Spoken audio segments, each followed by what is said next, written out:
This is a Cat in the Hat kiddie ride by Jolly Roger, so let's go. Hang on. There we go. Oh. Start button's jammed. Oh, it's mute. And it says on the button, collect knockouts.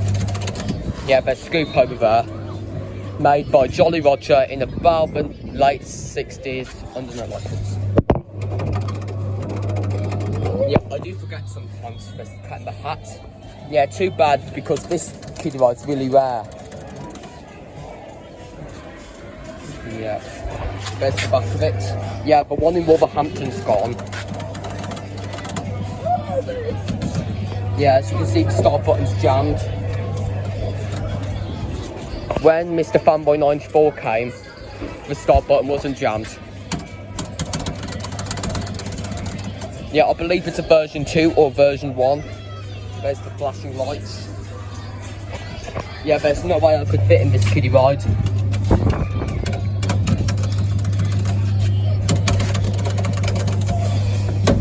See, start button's jammed.